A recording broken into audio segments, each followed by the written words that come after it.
Game over, man. Game over. Johnny. You're gonna need a bigger boat. Why so serious?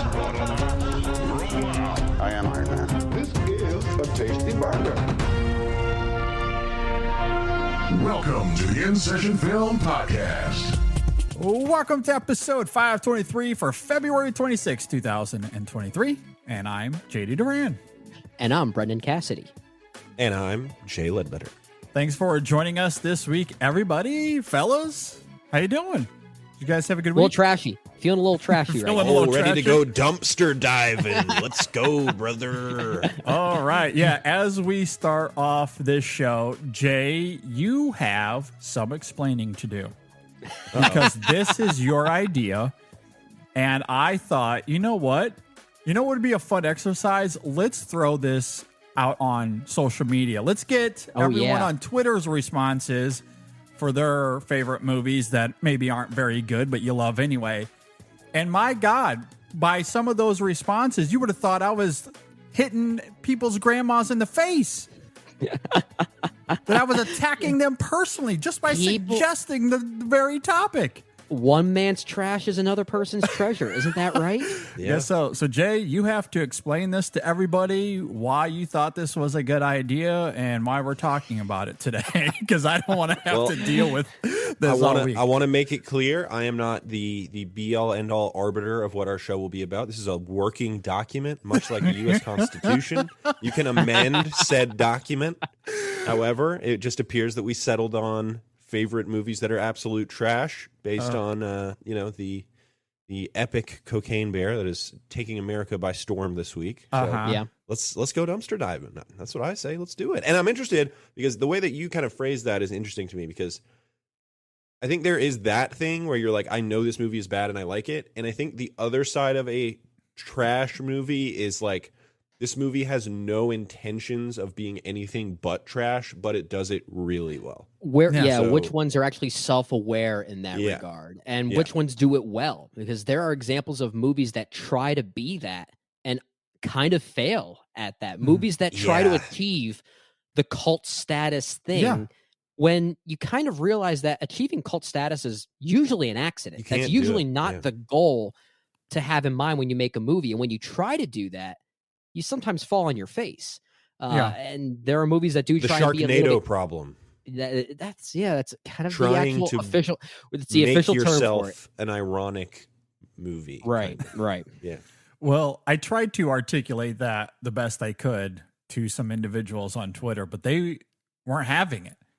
They thought this whole idea was a slap in the face, apparently. Was it the use of the word trash? I guess. I don't know. Didn't see. I avoided that term specifically. I didn't really phrase it that way, but I tried to articulate it that sometimes these are just movies that aren't very good, regardless of how you get there, intentionally or unintentionally, ironically or unironically. But movies that aren't very good. But you still love anyway. And a lot of the pushback I got was, well, if you liked it, then it achieved what it was trying to do. Therefore, it's good. Which I don't fundamentally agree with that notion, but I do understand it's a case by case. I guess it can be a case by case thing. Some movies, as we just talked about, might have that goal in mind, and then we can praise it a bit more objectively in that regard. But sometimes they don't, and I feel like in this conversation, we're going to talk about films that sort of maybe scratch all of those check boxes in their own respective ways. Well, and I think, I will say this. In this instance, I use the word trash with great reverence. I am not trash meaning doesn't to necessarily be it doesn't have to be a negative in this regard. You can be a great piece of junk, and that's what we're talking about here today.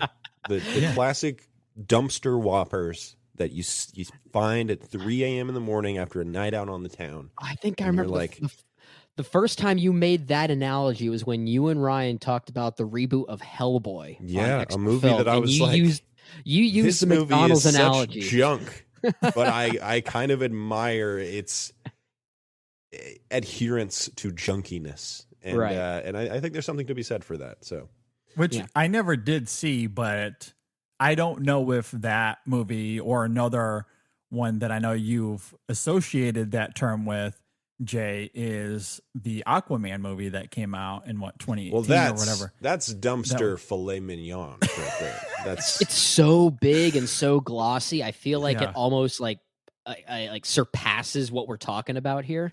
But that's what makes it interesting, though, because I don't know if those movies are aiming to be something like a Cocaine Bear, for example, which knows what it is. Those films are accidentally dumpster whoppers, I guess, because they're not. I can't imagine that Warner Brothers set out to make this giant DC superhero movie to be nothing more than, a trashy dumpster burger. Like, I don't think that was necessarily the case, which is why this conversation certainly has some nuance to it.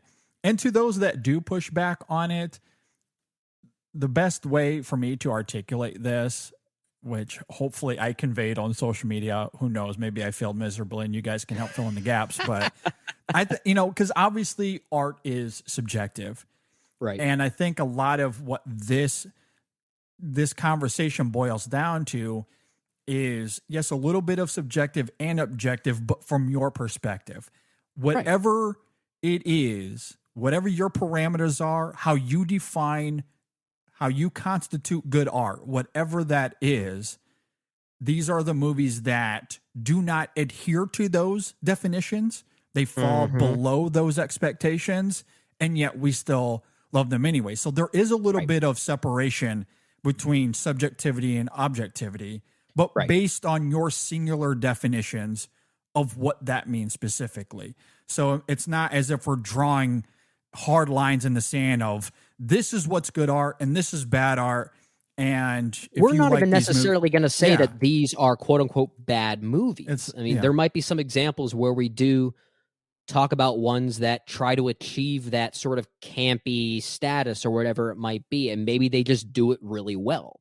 And that's could be another mine are mostly. Really? Yeah. Mine are kind of a mixed successful versions of this, I think. Yeah, and maybe this is like the portion of the conversation where we talk about criteria, because mine's sort of a mixture of all the above. I've got a few here that maybe I'll chalk up to nostalgia that I'll own up and say are terrible movies in their own right, but there's something about them that just still sticks with me. But there are aspects of what you just said, Jay, in my list. I've got some here that I think are trying to achieve that sort of mentality and do a good job at it. Yeah. And I think that distinction needs to be made, because I'm sure even among this conversation, there will be films brought up where I push back to go, hey, I by my definition of what I think is good, I would actually say that film you're bringing up is good. And vice versa. That could very well happen as well. So there's room for subjectivity all around. It really comes down to where you personally draw that line. So if we bring up a film and I say that I don't think this film is bad, I'm not saying that it's that you should also think that it's bad. It's just not very good based off of my definition of what I think good art is. These films fall below that threshold. And that's perfectly fine, because for reasons we'll get into, I still enjoy them anyway. So hopefully that makes sense. I think what so. We're doing I think we cleared the air, so to speak. Yes. We'll have a review of Cocaine Bear coming very soon as well. As of this recording, only one of us has seen that film, so we won't speak to it in this conversation. But let's go ahead and dive into this. Again, talking about movies that are trash. A word that Jay threw out there, but we actually love that we like. So where do you guys want to begin? I guess we'll go with you, Jay. What are some films you want to bring up here to kick this off? So every morning I wake up, I bend down, say my morning prayers to the patron saints of trash, of contemporary trash, of course, who are Neville Dean and Taylor.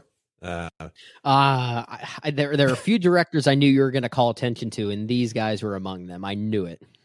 Mark Neville-Dean and Brian Taylor, they started the 2000s with a string of films that are meant to be offensive and off-putting and sophomoric in many regards and piss people off. And if they have your sensibilities, fill you with so much joy that you will very rarely have as fun a time watching a movie as you do watching their films. And their two magnum opuses are the Crank films, Crank and Crank High Voltage, which to me, if anybody just says, hey, do you want to put Crank on? I'm like, tell me when, tell me where. I'm running. I will meet you there. 6-pack in hand. Yes. Probably more of a 12-pack if you're going to do both movies in one day. And mysteriously, I don't know how this happened. My wife loves the Crank movies. I don't know why or how, but she's a big Jason Statham fan. But Crank and Crank 2 are films that have they put no thought into whether or not the audience will like something. They are saying this is a very specific sensibility that we are portraying on the screen, and it is going to be something that is going to really, really put you off, or you are going to wholly embrace it. And I wholly embrace those films. I think they are hysterical. I think the action in them is fantastic. Statham has never been better than he is in those Crank movies. And if you haven't seen the Crank movies, the first film is about Chev Chelios, a hitman whose heart is stolen. Or no, in the first one, he's injected with a poison that if his heart rate drops, he will die. Right. And he has to give himself like adrenaline all the time, whether that's from, actual adrenaline shots or doing stunts or having sex in public, maybe at certain points. That might happen. But that's the bend of the first one. Then the second one takes it to an entirely different level where it has like disembodied heads in tanks that can talk, and it has a Godzilla style kaiju fight where Jason Statham is in this. The Jason Statham character turns into this giant foam like Godzilla costume character fighting in a giant city. It's amazing. But in that film, they take his heart and replace it with an artificial heart that requires an electric charge. So you see him in that movie, like he'll get the car wires and put him on his tongue and like electrocute himself so that his heart can go back into back to beating. So I mean, how do you get better than that? Like that is a pitch. Like when you go to a studio and pitch something like that, you're gonna get funded. I mean, they've been teasing a third one forever. I know Statham wants it to happen. Neville and Taylor have made some other movies too. Gamer is like this really fascinating. That movie is like kind of hard to watch. It's so off-putting, but it actually has some kind of interesting point of view given when it came out in the world of gaming. And then they've kind of split off since then. They're kind of doing their own things now, and nothing really of note. One of them made that movie Mom and Dad with Nicolas Cage, which I thought was not that good. But I forgot about that. Get back together, Neville Dean and Taylor. Let's get Crank 3 on the docket. I adore the Crank movies. I want to watch them right now. Why am I still on this podcast? I need to watch these things. Go ahead. JD and I will cover it. We'll cover it. We should do a Crank commentary. That's what we should do one of these days. Actually sounds fun. Yeah. Neville Dean and Taylor movie series or something like that. I'm sure that would also get some listenership as well. I think Jay just left to go and watch Crank and Crank 2. And I was just going to ask if he had a preference between the two, but I guess it doesn't really matter. They're so extreme in their own respective way. He went to get the Blu-rays. For the audio listeners, he's holding up Crank the Blu-rays. 2, of course, is the superior product. That's uncut right there. Oh, it's uncut. Okay. All right. So if Jay just if especially on the audio side, if Jay just doesn't talk the rest of the episode, it's because he's watching Crank. He's left to watch those movies. He's off cranking. Chelios.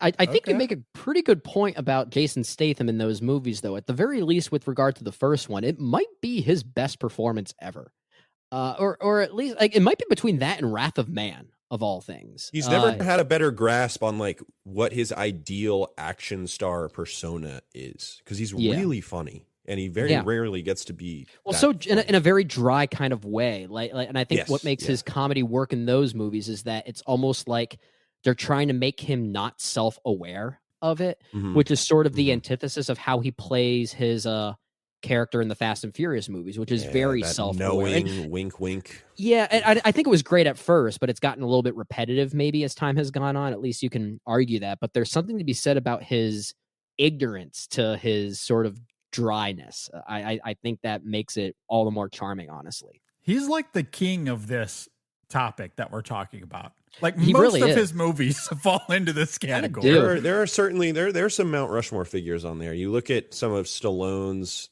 like post Rocky stuff. He made a lot of junk. Mm-hmm. I mean, who else is there? I mean, if you want to look at like true garbage that doesn't really transcend being garbage, you look at Bruce Willis's 6,000 direct-to-video movies a year. Right? Yeah. Yeah. But I feel like those are sort of That's in a different different. market. Yeah, it's Yeah. a very specific market that I don't know if it's really in the same league, honestly. But going Talk back about to elevated trash. elevated trash, we're inventing a new term here Oh, now. here we Oh my go. gosh.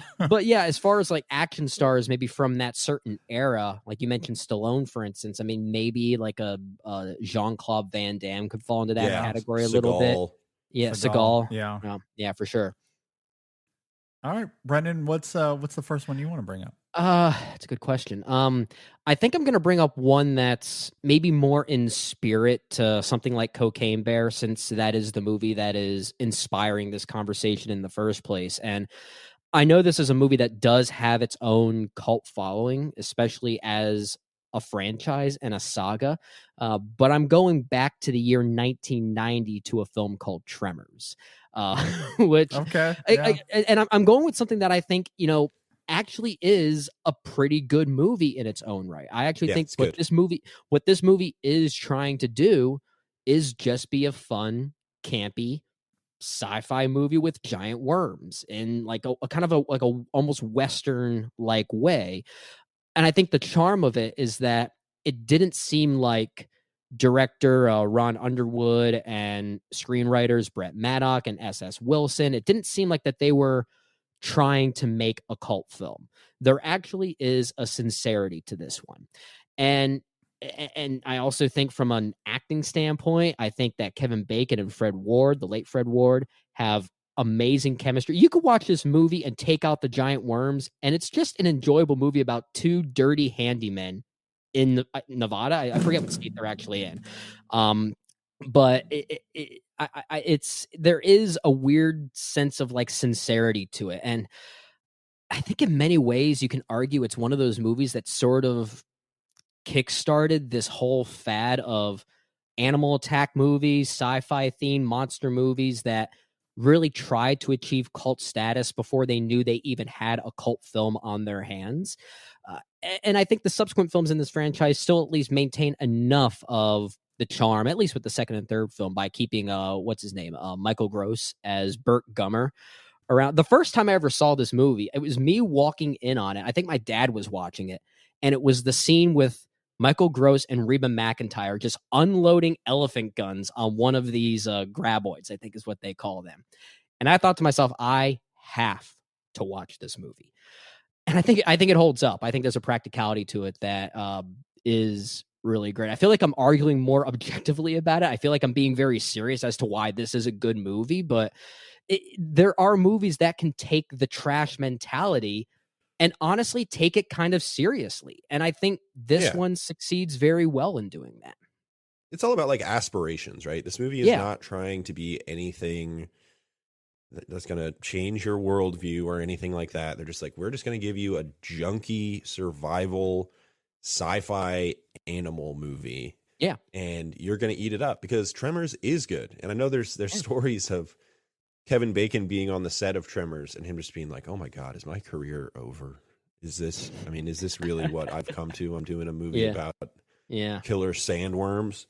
And then now, it's like one of the things that people most like to talk to him about. So I think that really, that kind of defines this great trash movie. If you look at something on paper and you're like, oh my God, that sounds atrocious. And they managed to give it some sort of alchemical spirit where it kind of becomes something that is just so easy to embrace. And in that way starts to feel like something that you really personally attached to.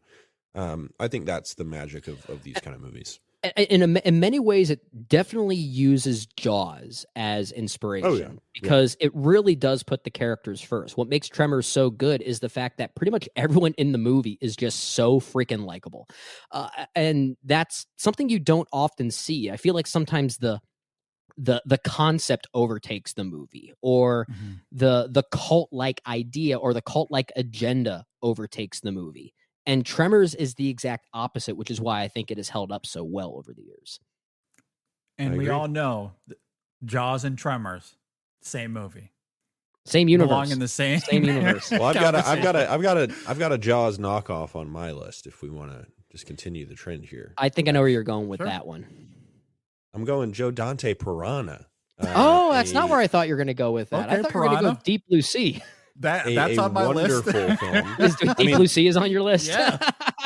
Piranha was such a direct Jaws ripoff that It was, yeah. they were going to block the release of the movie until Steven Spielberg saw the movie and was like, "Yeah, let him release that. It's good. I like that." It's this movie from Joe Dante who would go on to. He's kind of a junk guy, which is what I really like about Joe Dante. Like Gremlins is kind of, a really good version of what in many people's hands would be this really junky throwaway movie. Yeah. And Piranha is kind of that way too. It's made as kind of this spoof of Jaws, and it's like the pitch, I guess, to a studio would be, it's like Jaws, but we're going to give it that like late 70s, early 80s sex comedy vibe to it too. So it's going to give everybody what they want here. And it's just a really kind of clever play on what audiences were expecting from movies like that at the time. And also kind of just a fun send up of some of the kind of quirks of Jaws and the things that you can kind of nitpick with it. But it also has this clear reverence for that film. And, Dante and Spielberg obviously had a great working relationship moving forward. So that's a really, those really were fun Amblin movie. Productions, weren't they? Was... I don't know if Piranha was, but I think Gremlins was. Yeah, Gremlins definitely sure. was. Yeah. But I'm not sure about Piranha. But I look at the filmography of Joe Dante, and he was a really interesting director until he wasn't. Like there's a point in his career. I remember. Yeah, well, I think about like my experience with his films. One of my favorite films as a kid that I will admit does not hold up for me very well is Small Soldiers. Which I think was like that's the first time I felt like he was almost trying to take himself too seriously, and maybe that was less on him and more on the material, more on maybe something behind the scenes that was forcing a specific type of film that was really just there to market merchandise and toys. And the movie, I think, suffered from that. But for a while, Joe Dante was a really interesting schlocky filmmaker. He's made some great movies. Yeah, I mean the Gremlins films, The Burbs. The Howling, wasn't that also him as well? Yeah, The Howling was him too. Yeah. Small Soldiers, weirdly, I watched that like in the last couple years, and it. I don't know. Well, I think I was kind of doing I was doing a little mini Dante thing.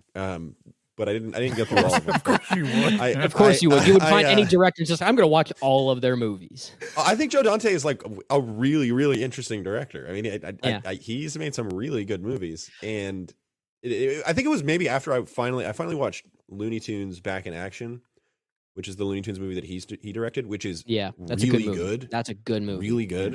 And then I was like, oh, well, I'll give Small Soldiers a spin again. I haven't seen that in forever, and I had so many Small Soldiers toys growing up. Same here. I think before I'd even played seen the video movie. games on PC. A lot of those like those active role playing games, whatever you want to call them. Yeah. And I'm with you. I did rewatch Small Soldiers maybe sometime. It was quite a few years ago when I was still living in Kentucky with you, JD. And I watched it because at that time I was working in product marketing, and I remember much of that movie's opening is around the concept of product marketing and product management. And I was reminded of so much about what my job was at the time. And I was kind of shocked to see how the movie gets it kind of right. And then I'm thinking, why does this movie get it right? It shouldn't get it right. This is taking itself way too seriously. But it's like, it's interesting how that trajectory happened with a director like Joe Dante, who was included not just Gremlins, but even Gremlins 2, which is Gremlins 2 is like so good. I mean, go watch Gremlins 2 again. I know it has this Well, it's kind of come back around as a It's got a weird certainly reputation. a cult movie, but I mean, at the time, it was like a calamity. It was like, this is one of the worst movies I've ever seen. Unbelievable. This guy will never work again. Watch that movie again. That is a smart movie. And Small Soldiers, to me, when I rewatched it, I was like, this is just kind of like trying to grab the Gremlins magic that he just doesn't really have anymore. It's just there for the toys, I feel like, which were well designed. I mean, they were fun, catering to the youthful me at the time when I first saw the film. I wanted to buy those toys. Oh, I had all those toys. Absolutely. Yeah, Chip Hazard, Archer, all those good guys. Okay, so the first movie that I'm going to bring up here, I'm going to move away from Joe Dante and Small Soldiers, if you guys don't mind. And instead, I'm reliving some memories here. We're going to go to the world of Paul Newman. And we're going to talk about the classic Paul Newman film, one of his own very favorite movies, Slapshot. Is the first movie I'm going to bring up here. There you go. Slapshot. Really? Slapshot. The Chiefs, baby. So. Yeah. Okay. This makes sense for JD over here. Obviously, being such a big hockey fan, like this movie is a prerequisite to even play when you first enter the ice, even at the age of 5 or 6. You got to watch Slapshot. It doesn't matter if it's appropriate or not. You watch the movie, you play. And it's a really fun movie. It is absolutely absurd. You can't take the hockey seriously in any way, shape, or form, but that's also part of the charm of it. And it's doing it in a very different way than something like the Mighty Ducks, which maybe we'll talk about here in a second. For a different reason. This film is embracing hockey culture, at least at the time, and heightening it to such a degree where the comedy and the levity of it is so biting and absolutely hilarious. And I think it does it, like, obviously it's treating hockey with like this, it has like the satirical angle to it, but at the same time, I also think it's doing it from a place of reverence, which I don't think the Mighty Ducks films is doing. And that to me is the big difference. Slapshot, I don't think is ever making fun of the sport. I think it is taking it's a sport that allows you to do the most insane things in terms of human competition, including punching other people in the face. You can do that legally in this sport. There's not very many where you can do that. The film does fights such are a great monitored, job. but they're allowed. They're allowed. and I think it has such a lot of fun heightening all of that. So I've always had a fun relationship with the Slapshot movies, even though they are not good at all. However, I will say, and I haven't revisited these films in some time, but I did think about this immediately, Brendan, when trying to think of some movies to talk about here, because we talked about in our close review how the hockey depicted there is kind of tapping into a new trend within the hockey community as far as, toxic culture and toxic masculinity, and how the game is trying to weed all of that out and make the game more accessible to other demographics that normally haven't been drawn into the game. And Close does that in a fascinating way. I say all that to say, when you consider Slapshot through that prism, I don't know how well the film holds up, even in the same, under the same guise of how we're having this conversation.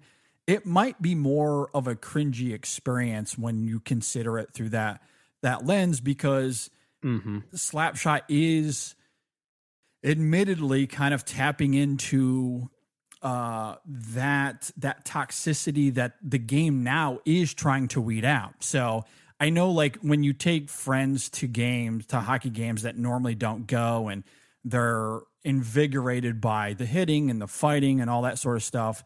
Sure. The reality is fighting is almost out of the game now, especially compared to, the 50s, 60s, and 70s, the style of hockey that it was, that inspired a movie like Slapshot.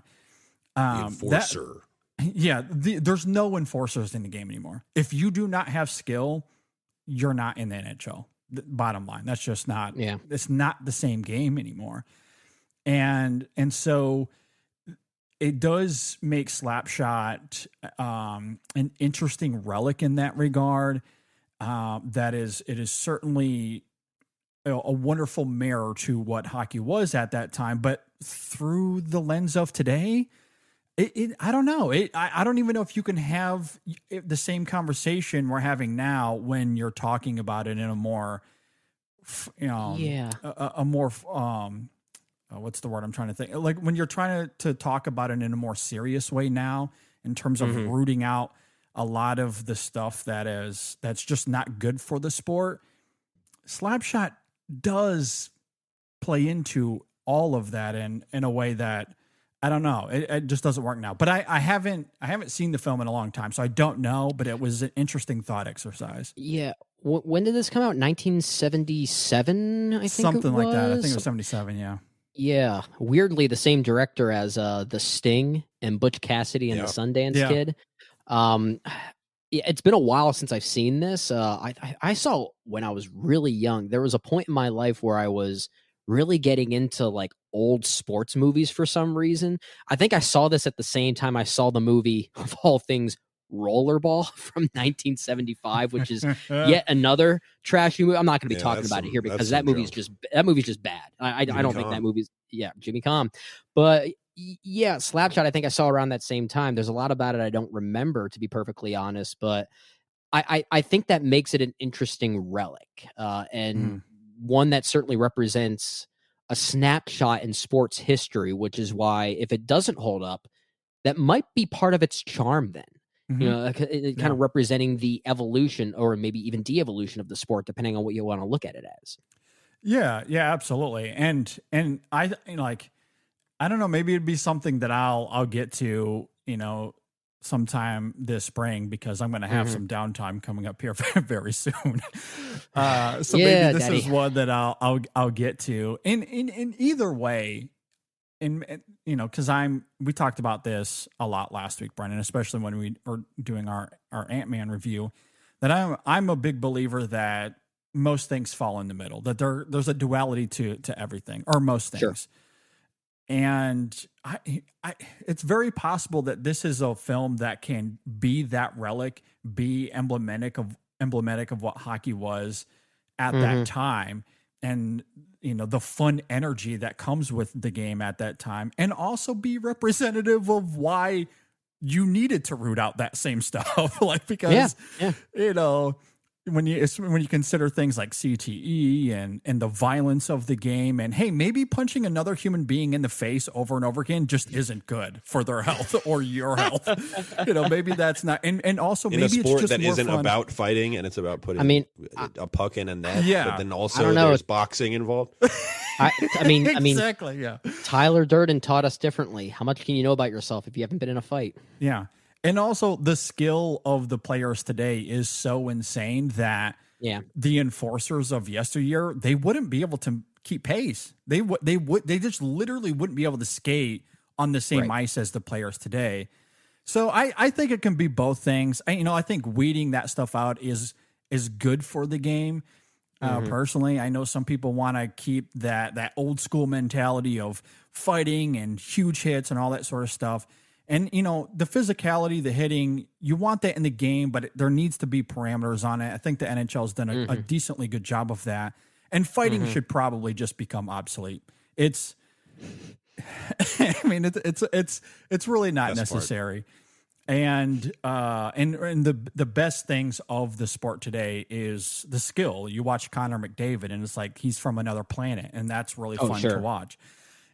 So I say all that to say Slapshot is a really fun movie. It's, one of the first movies that I thought of here. And along the same lines, because it's hockey and you think about how big these movies are, I also thought of the Mighty Ducks. And it's such a love-hate relationship that I have with those movies. On one end, I think they can be fun. They have an appeal and a lure. But on the other hand, I absolutely loathe these movies because I think they have no reverence for the game. So I think they fall under this camp of what we're talking about here today. And there is a degree of me loving those movies despite how bad they are because of what it meant for the culture, especially sports culture in the United States, and giving the game a voice that it really didn't have before. I mean, as a fan of the sport, I cannot deny the power of those movies in that regard, but also they're really bad. Well, and they don't treat the game with any reference. There was this weird influx of like early 90s, maybe late 80s to early 90s kids driven sports movies. And I don't know if it was maybe the success of The Sandlot that sort of kickstarted a lot of them, but weirdly the Mighty Ducks have carried more of a reputation than other movies that I think have done it better for their respective sports, like Little Giants or The Big Green or something. Yeah, Rookie of the Year. I really like Rookie of the Year. I loved that movie growing up. Yeah, I rewatched it maybe like 2 years ago, and it is still weirdly charming, mostly due to the young child performance with Thomas Ian Nichols, I think his name is. But again, I think these examples I just threw out there, they at least have a reverence for the sport that they're depicting from the perspective of children, which was kind of the thing when we were children in the early 90s, at least most of us here.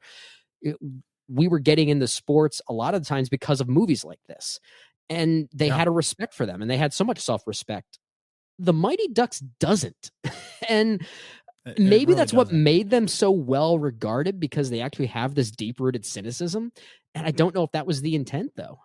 I don't, my guess is it's not, because these are Disney movies at the end of the day. Right. So I don't think they went into it with that mindset, but it's very clear they didn't have anyone on set or, in charge of the production that knew the game of hockey. And so, they just went into it just trying to, elevate its,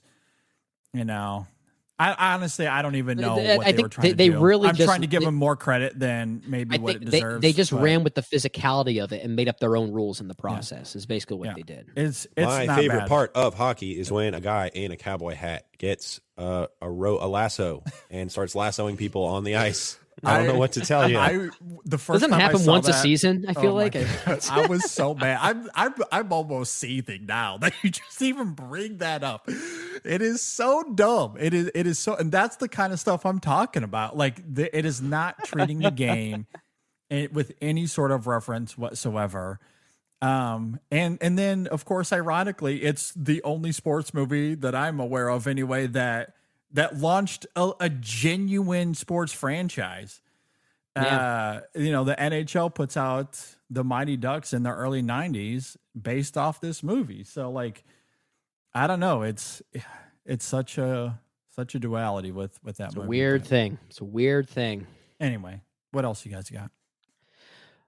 That's a good question. I feel like everything else I have on my list is going to completely change the trajectory of this conversation from sports movies to really anything else. I might get some pushback on this one. I'm just going to throw it out there. I really don't care, but there are certain actors that you kind of have to associate with trashy movies nowadays, and I think one of them is Adam Sandler.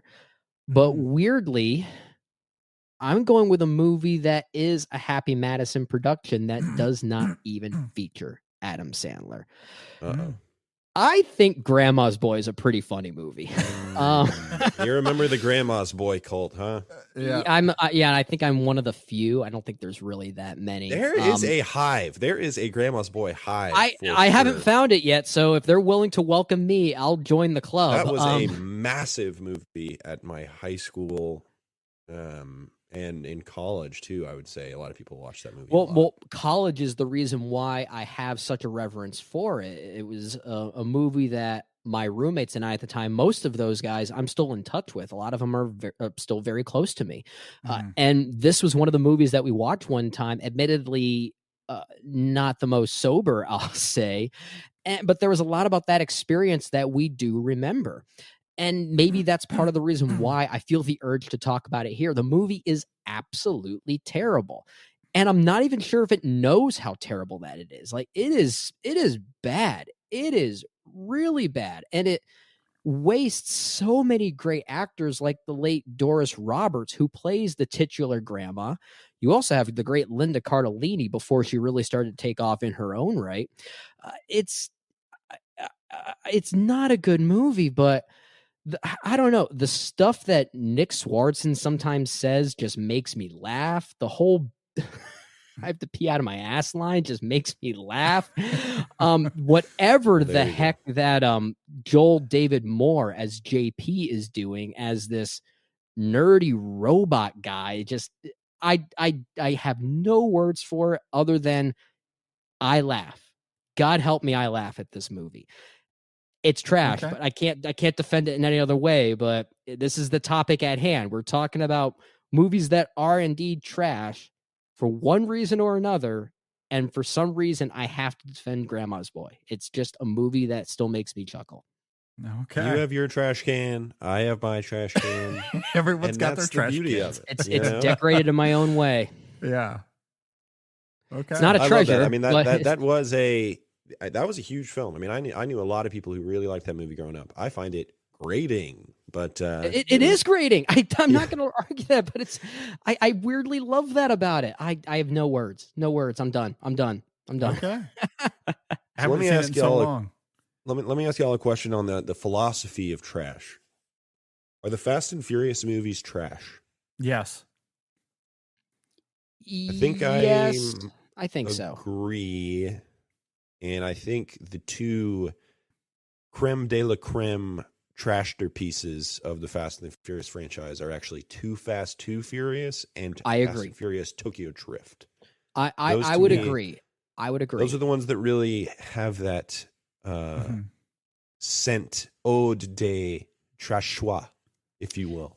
You know how, sorry to cut you off here real fast, Jay, because there's a reason that you chime in so fast when you, with that franchise particularly, when you pose that question. And I think it starts with the titles of these movies alone are ridiculous. Like, they're so campy and there's nothing consistent about any of it. That alone is emblematic of trash. It starts there and then we can get into the movies. I mean, Too Fast, Too Furious, one of the great titles. No doubt about it. And that one, that's a John Singleton movie that is, that's the one movie more than any of them that you could just kind of rip out of the Fast and Furious universe, and it makes very little impact on the greater story of Fast and Furious. Which is why I don't think it's the worst one. I don't think it's the worst one either. I think it's kind of middle of the road if you're going to rank them all just from an objective standpoint. I think from a style standpoint, it's crazy. I mean, it is insanely shot. I feel like it kind of inspired an aesthetic to a certain point. Really, when you think about the Fast and Furious aesthetic, when you think about like Pimp My Ride, that's Too Fast, Too Furious. That's not Fast and Furious. That's a great point. Yeah, that is very true. That one seems to be very much. It's the most MTV of the batch, if that makes sense. Yeah, 100%. But that's what I really like about that one. Yeah, and I love that about that one. And then with Tokyo Drift as well, which is the other one I'd throw in here. That one, it seems to me like they made that movie being like, yeah, we're just going to keep pumping these out for no money every single year. That's what this franchise is now. And then they kind of secretly made one of the more interesting entries into that franchise with that one too. And that one has become vital to the world of Fast and Furious. Yeah, absolutely. Oh, yeah. It's been crucial. You need to watch that one now. Yeah. Yeah. And I just think that one's a lot of fun. I think they really I like it a lot too. The setting and kind of stripping it out of that world and putting it with this, I can't remember the actor's name, who's the main guy in that film, who's in like Lucas Friday Night Black Lights and stuff. Yeah, Lucas Black.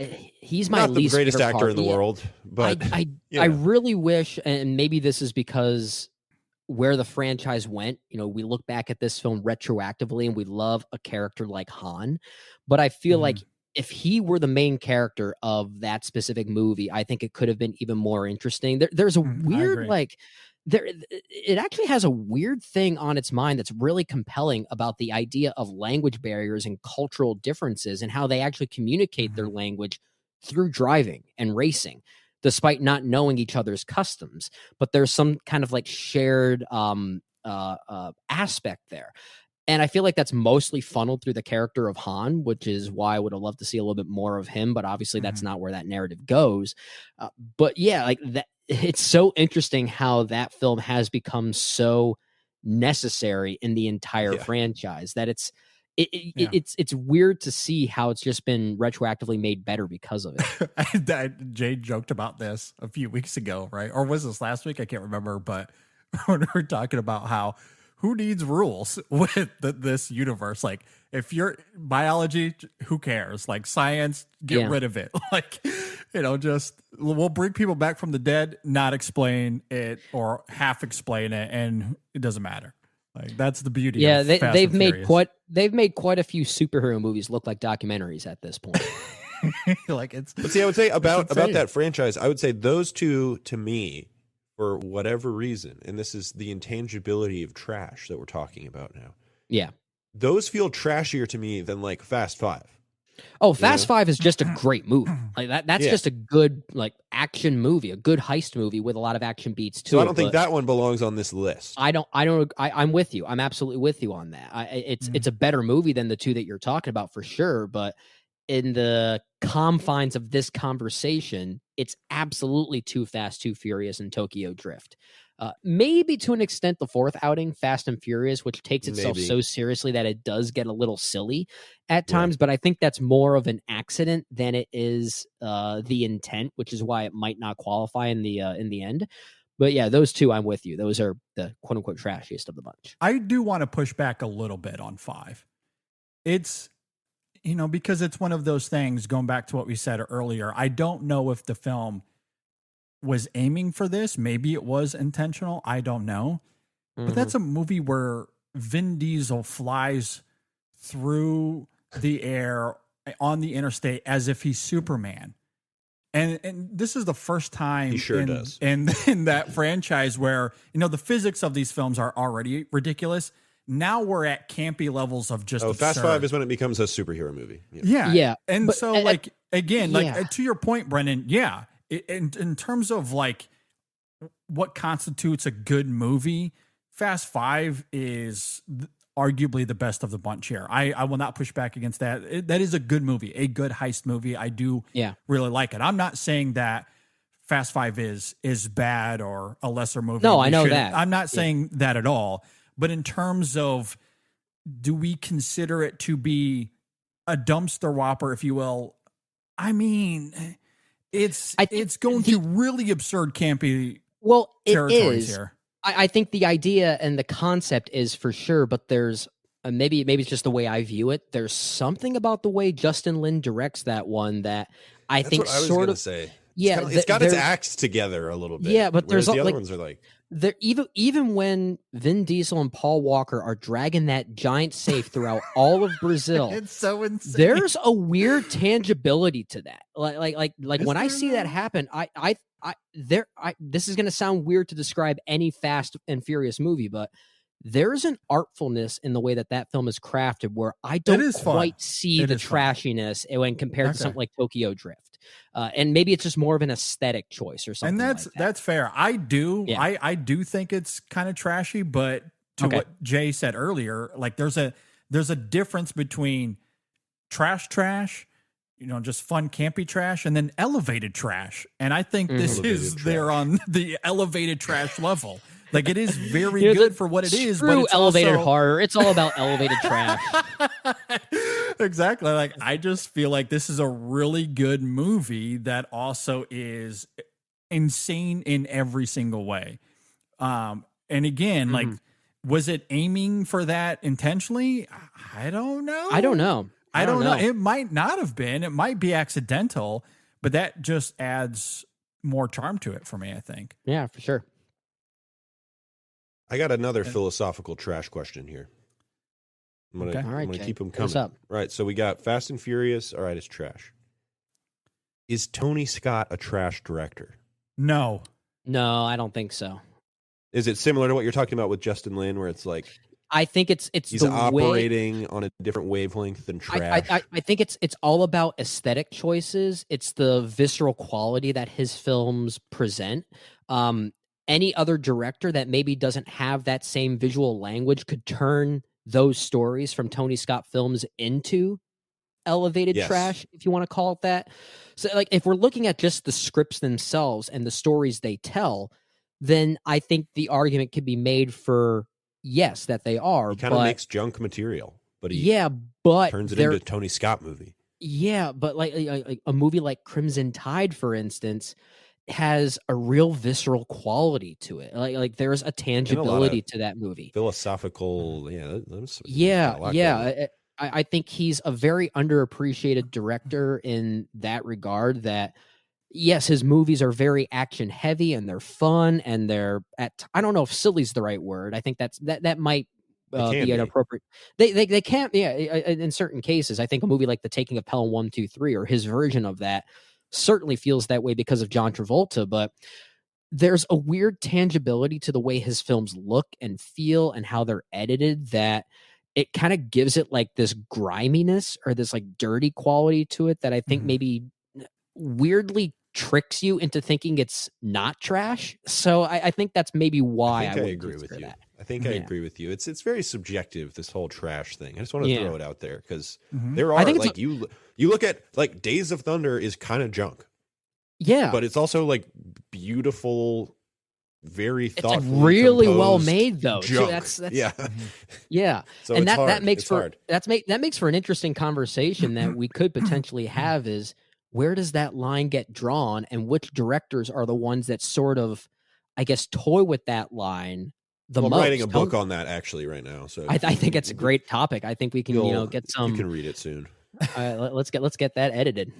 Yeah. But then there's something like Top Gun, and maybe this speaks to what you're saying there, Jay. I don't know how isolated I am in this, but I will die on the hill. A glorious, violent, bloody death, if need be. That while that film is fun, that is a biting commentary. That's a serious on movie. That absolutely. Is a serious there is movie. Absolutely nothing junky about it. It certainly carries the facade at times. Oh, there's fun to be had, but that is a really thorough and nuanced commentary on bravado that I think that the sequel takes advantage of in its own ways, which is why I'm very pro its nomination at the Oscars this year. But yeah, that original Top Gun is very good. Very, very, very, but very you can good also see a world where that is in the hands of Johnny Average Joe director, and it is absolute junk. I agree. Yeah. I think the closest that maybe Tony Scott has come to this type of quote unquote trash that we're talking about is maybe a movie like Domino, or maybe True Romance, the film that Quentin Tarantino wrote. I think. What about Last Boy Scout? Maybe kind of junky. Yeah, but maybe it's because it's just such a product of its time. Maybe it's part of the I don't know. But I think Tony Scott's one of the most fascinating names with regard to this specific conversation we're having because he really does kind of straddle that line in an interesting way. You're right. Domino almost kind of feels like Neville Dean and Taylor-y kind of trash. It gets close. It doesn't quite have the off. I mean, it is kind of off-putting in its own way, but it's not not in the same way as something like Gamer, for instance, which you brought up earlier. Yeah. And I don't know if this is maybe lesser Tony Scott, and maybe this is a little nostalgic. Jay, you and I think it was you. We did our nostalgic blinders, that top three. I think it was episode 396. I was looking at it a little bit earlier today, and one of the films that I had listed there in my honorable mentions that I always really liked, I saw this in high school, was Spy Game. I always really liked that movie. Haven't seen that one, and that might be a nostalgic blinder. I haven't seen it in a while. I don't know how well it holds up, but there's something about, because earlier, Brendan, you mentioned like the grimy, dirty aesthetic that he brings. Like there's still like this, there's like an interesting tonal texture to his movies. And I think that's very much there in a film like Spy Game that that I've always really liked. Similarly, Enemy of the State kind of has that same thing. Yeah, so, yeah. You But know, then it's like, can it be junky if it's got Brad Pitt and Robert Redford at the middle exactly. of the movie, right? Like I Gene don't know if it Hackman and can. Will Smith are Exactly, they making trash? I don't think Question. so. Like, I would argue not. I really like those two movies, and maybe we can debate the overall quality of them. But even if they're lesser Tony Scott movies, I don't know if I would ever label them as trash in the sense of what we're talking about here, anyway. Yeah, I'm with you. Yeah, I'm with you. Yeah. Glad we can settle that one. Yes. We have a good segment to cut out here, JD, that you can just post on YouTube. The whole Tony Scott debate here about how this relates to trashy movies, if at all. Exactly. Well, speaking of trash, there is a franchise that I want to bring up, and I understand that this is very much a JD thing, and you two won't agree with this as much, and that's perfectly fine. But this is quintessential JD. We were eventually going to get to this moment in time when I bring up the Bayformers. I know. Oh boy. Well, I knew Because Michael these Bay was going are to come up bad. in some way. These are not very good movies, but I grew up on Transformers, right? It was in its heyday when I was a young kid, and I grew up on, not just the TV show, but of course the toys you guys were talking about, the small soldier toys earlier. I didn't have those, but what I did have was Transformers, and I played with them relentlessly. And then I got into the comics as I, grew into my adolescence. And so then I was, when I was Sam's age, my son's age, I was addicted to Transformers. It was my thing. And then Beast Wars comes out, and I became even further addicted, which is why I'm so excited for the new movie coming out, because it's inspired by Beast Wars. So then Michael Bay decides that he's going to do a live action Transformers film. And at that time, what I had really loved with Michael Bay, because maybe as this conversation goes, we can get into the Bad Boys movies, because goddamn, I love those films as well. And so he's I like Bad Boys too. I like Bad Boys too quite a bit. That almost made my list here. I did too. He's coming off the heels of Bad Boys 2 when he starts to do Transformers. So as far as I'm concerned, I'm like, Michael Bay, heck yeah, I'm totally all in on it. And then, as time goes on, the Transformers movies aren't very good, but what I do like about them are the Transformer-y kind of things. So, when we're talking about, the Autobots and the Decepticon characters and how they're rendered, and, how different they are from the comics, how they're updated given the technology at the time. Like, I found all of that fascinating. I had God knows how many conversations just talking about that element of those movies. I could still have a full conversation just talking about that element of those movies. I do really like it, and I have a lot of fun with them, as bad as they are, especially the second one, which, to be fair, was written during the writer's strike at the time, so there was never any script for that movie. They were just shooting as they went. Worst movie I've ever seen in a movie theater. Which is perfectly understandable. And it's really funny. I was actually having a conversation with my wife about this the other day, because our neighbor just got a new car, and what she got was a Chevy Volt. It is so hilarious to me. You could tell that they were making the second Transformers on the fly, right? They were just getting money wherever they could, because the production was a disaster given the Hollywood chaos at the time. There is a character in the second Transformers, an Autobot, that just shows up halfway through the film without any explanation whatsoever. He's actually kind of pivotal to the ending of the film from a plotting perspective, but it is never explained, like never brought up. His name is mentioned once, I think. But it's a new character that just shows up halfway through the film. Not in the first film, not in the beginning of the second movie, just shows up halfway through. And it is a Chevy Volt, which was new at the time. And they're like, we got to throw that in there. This is what we're talking about with, Michael Bay embracing advertising. Yeah. It's just so ridiculous. Whether it's Chevy Volt or Bud Light. Yeah, it's so funny to me. And so, like, there's just things like that I appreciate. And so I can have fun with these movies. I think the third one kind of is borderline good. I think it's the best That's of them by far. One Transformer. I didn't grow up with the property like you did, JD. So I go into these Bayformers movies with a more distant mind, I guess. Sure. Yeah. The third one, Dark at the Moon, is the only one I think. This one's actually kind of fun. This one I can actually get behind for the most part, and it's that one time where I really thought even the family dynamics between Shia LaBeouf and his two parents, I thought this is actually kind of funny. And I don't know why. And maybe it's because it has Patrick Dempsey in it, at least in certain parts, and I think he's just so charming.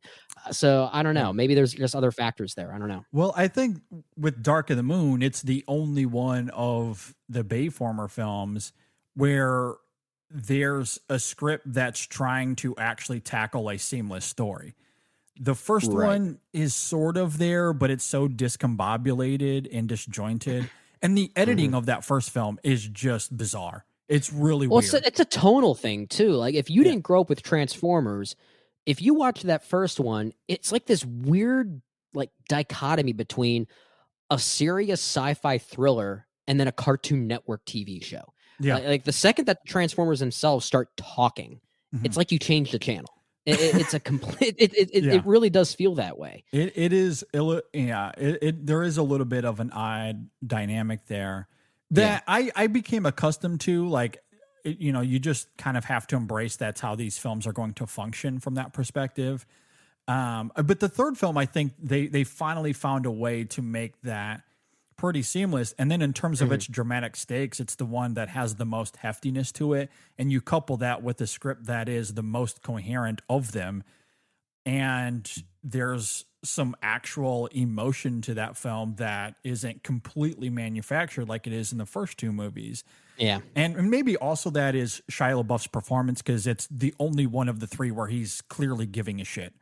The other two, he's just there for a paycheck and he's having fun. He and also then that has third one. He's giving a little bit of effort, so I think that comes through as well. He also has way more chemistry, if you ask me, with Rosie Huntington Whiteley, I think her name is, when compared to Megan Fox. I think the chemistry is way better in that third film. Megan Fox, God bless her, very shoehorned into those movies and just there for Michael Bay to objectify for obvious reasons. And then the other part of these movies as well. So there's the Transformers element of it that, ties nostalgically to my childhood. The other element of these movies ties into my identity at the time, in the sense that, and this is going to sound a little silly because we're talking about Transformers, but I was in college at the time. And so I was starting to form the roots of my cinephiledom.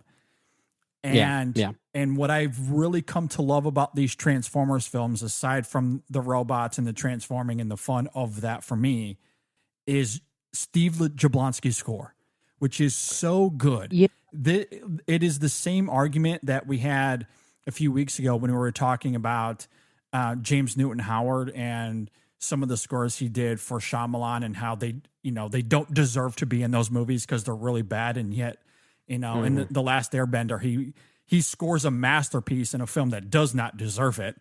Yeah. Jablonsky is somewhat of the same thing here. Like, his scores for those movies are phenomenal. They're really good. The main theme that plays throughout all three is elegant. It is absolutely exquisite.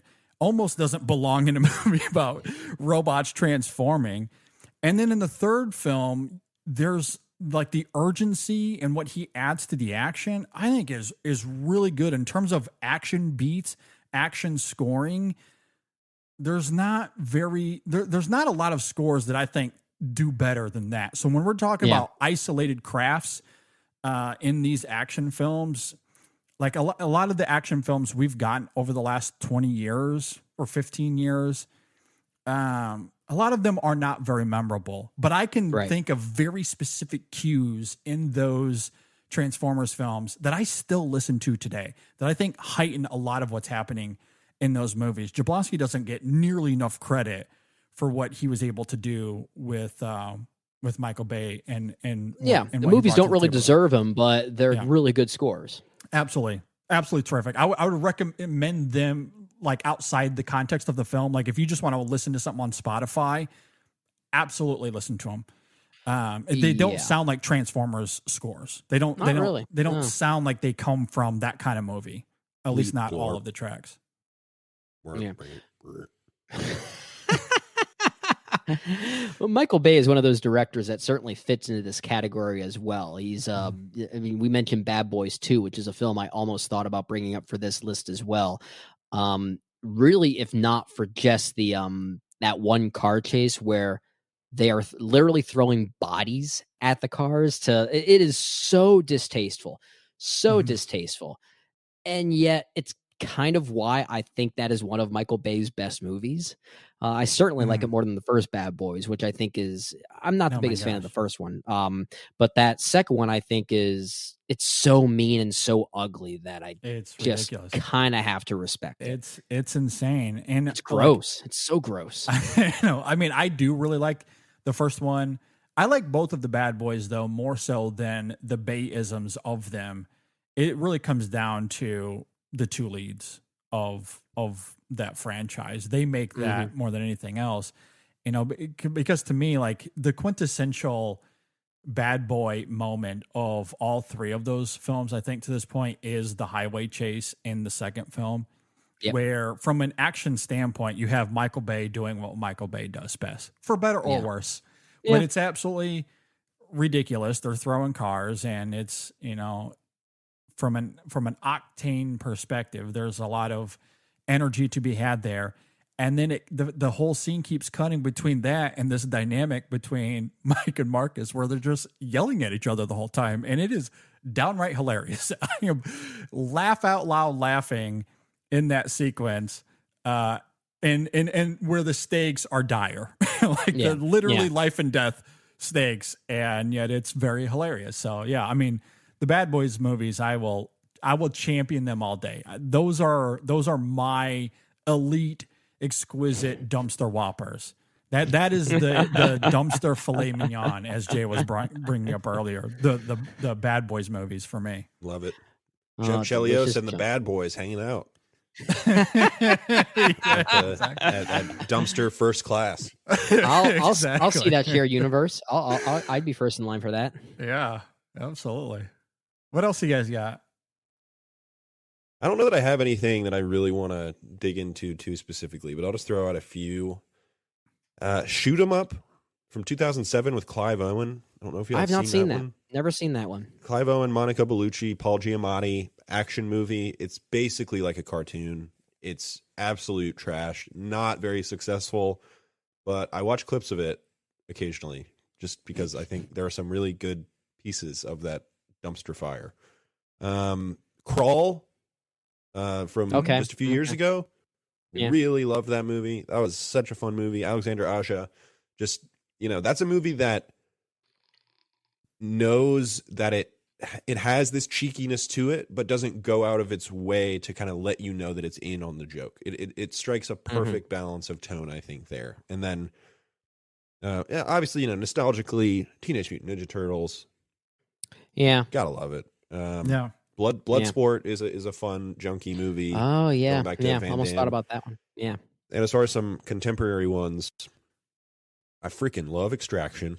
Movie's so much fun. It is so racist, but it is so fun in spite of its very, very questionable choices it makes at certain times in that film. Unhinged, my main man, bloated Russell Crowe, looking enormous in that movie. And that movie is so much fun and, again, pretty off-putting. And then the last one, you can go 1,000 different directions with Liam Neeson, but the recent one that stuck out to me was that movie Cold Pursuit. I like that. Yeah. That one had a weird self-awareness to it. Like that was sort of this quasi-comedy of sorts. And it's interesting you bring up Liam Neeson, because one film I was going to bring up is directed by a guy that has worked with Liam Neeson quite a bit in many movies like Nonstop and Unknown, which can also qualify for this list. But was it Jaume Colette Serra, his first Rock's major new film? Guy. The Rock's new guy. For better or for worse, mostly for worse, if you ask me. But back in 2005, he did a movie called House of Wax that I think kind of rules, and mostly due to how surprisingly artful and awesome the art direction is. Like, it's actually a very well made and thought out movie with some really gruesome kills. He's a good director. Did he do Orphan? He did do Orphan, which also that movie is like looks good.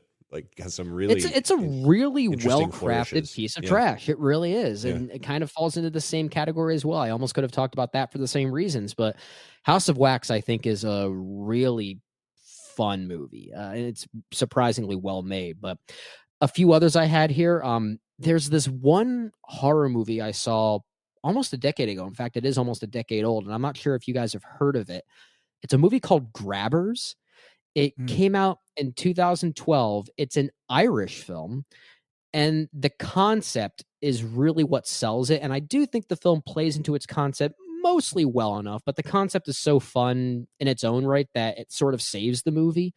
And it's basically about a bunch of blood-sucking aliens that invade Ireland, and the people of Ireland on this Irish island here, they realize that these aliens are not able to withstand. They're a host. Like, they basically work as like human hosts of sorts, but they can't survive in a human body that has a certain blood alcohol level.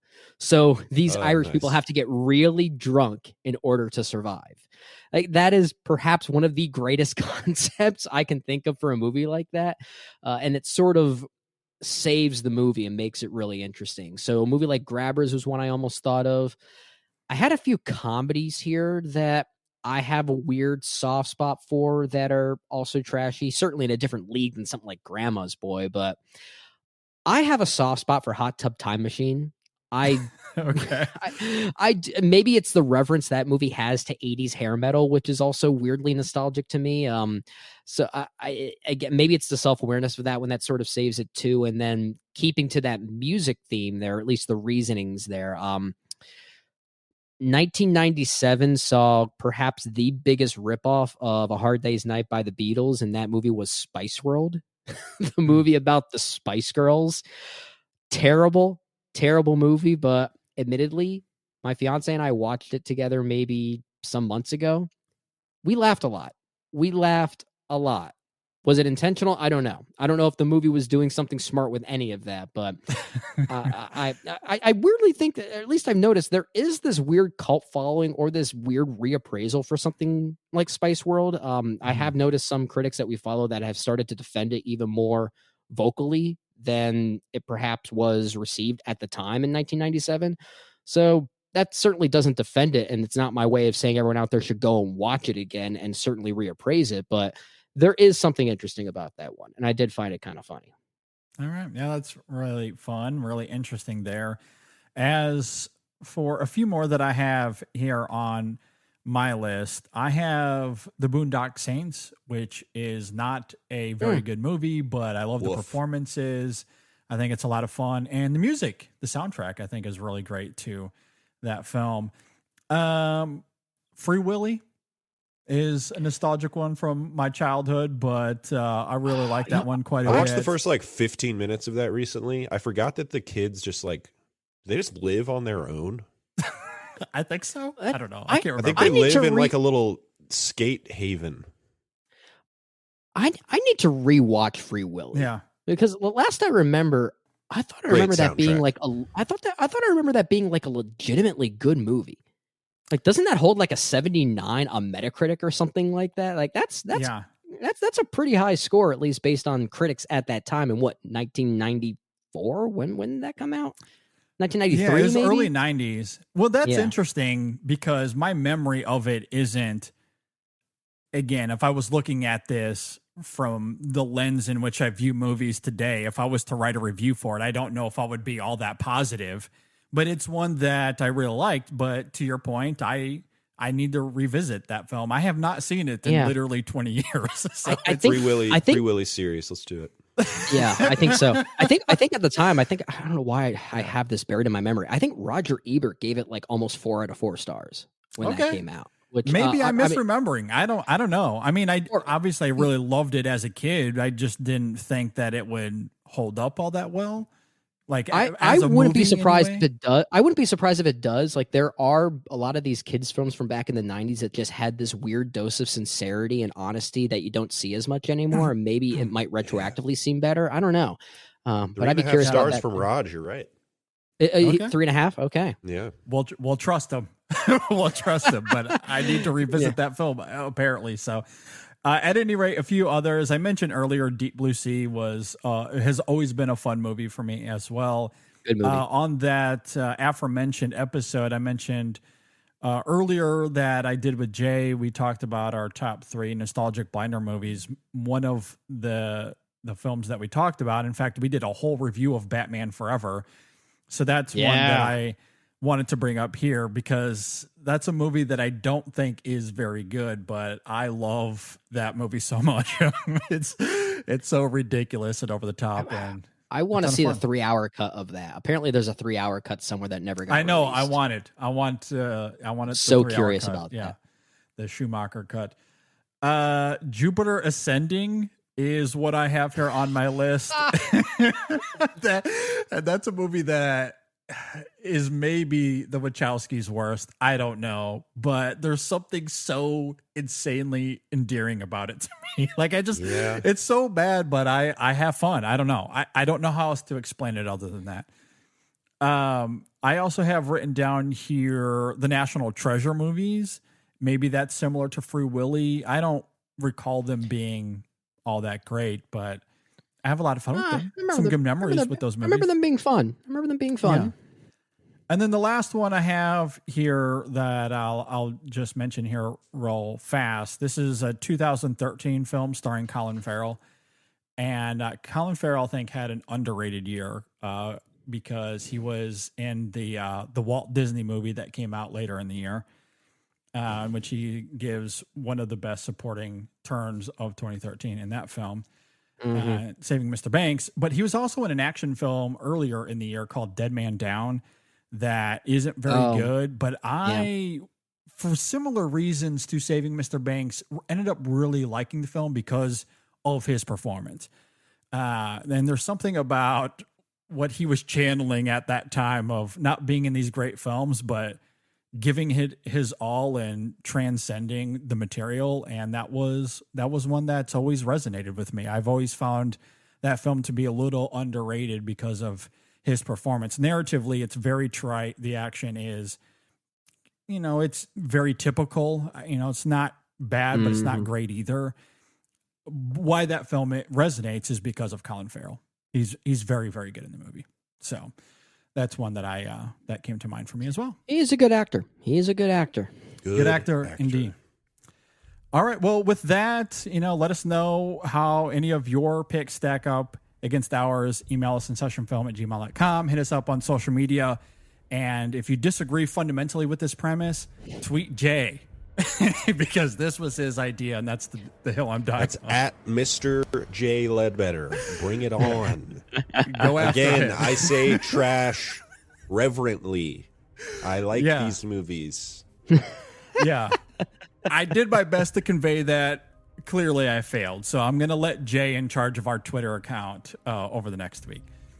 So be on the lookout for I think that's a recipe for disaster. No offense, Jay. Coming for you, Elon.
Brendan, we got to talk about coffee.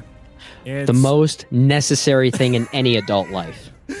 absolutely necessary, especially if you are a parent like myself. You live off coffee. It is a vital part of your life, and Otherwise, you crash and burn.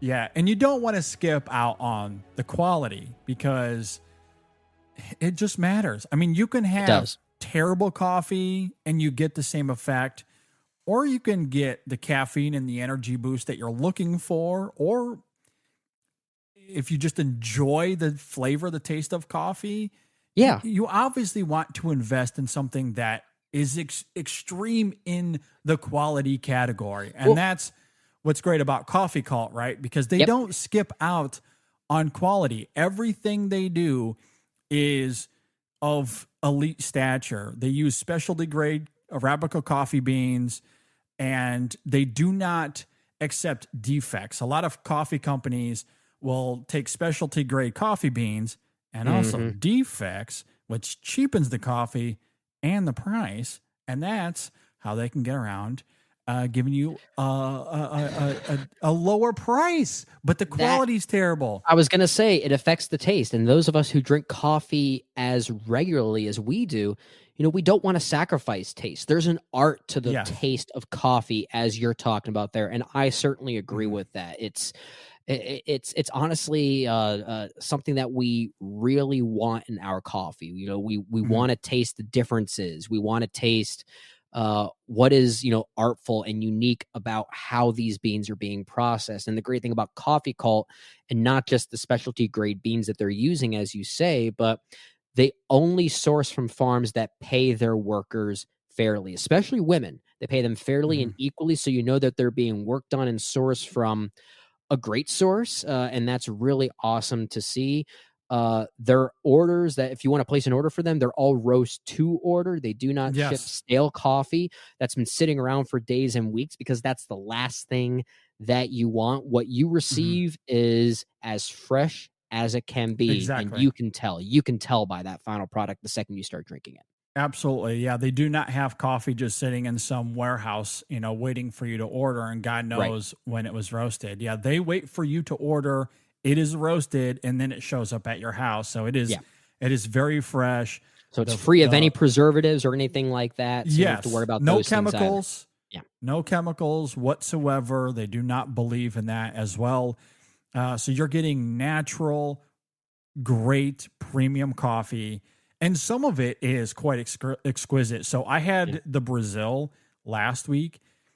On the website, they note that it has notes of dark chocolate and walnut. And I adamantly will tell you, you can taste it. That is my kind of coffee right there. Anything so dark roast like that has that kind of aroma and aftertaste, that is my thing. It is incredible. So I definitely recommend that as well. So yeah, I mean, you have to try Coffee Cult if you're a coffee drinker. It's ethically sourced, as Brendan's talking about. It's roasted to order, and they just don't skip out on quality. So it might be a little pricier than Folgers, which tastes like garbage. Don't get me started on that. You're getting the Ferrari of coffees. So you got to go check it out. At checkout, use our code ISF. Again, that's ISF. You'll get 15% off. Coffeecult.com.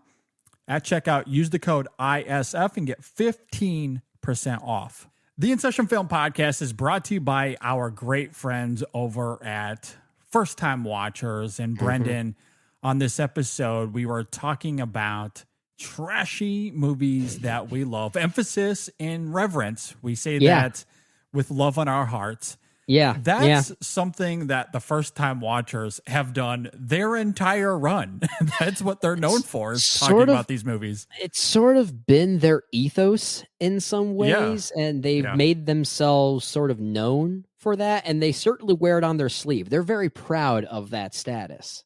They are very proud. It's what makes them unique. On their latest episode, they talked about The Yellow Sea, a 2010 Korean thriller. I don't know if that falls under trashy movies that we love. It could be great. Genuinely, I don't think it does. I mean, we certainly talk about Tim and his love for Gerard Butler and Geostorm, and that certainly qualifies for sure. I don't think this one does. It's a movie I'm admittedly not too familiar with, but that's what makes their show unique, is that they'll discuss not just those trashy movies that you're talking about, but they'll even talk about other movies like this, as long as it's something that they've never seen before, which gives it a really fresh perspective. And we didn't even get a chance to mention, it's not just Tim Casa, but it's also Walter and Hermano talking about these movies in their own way, and they have a very good dynamic.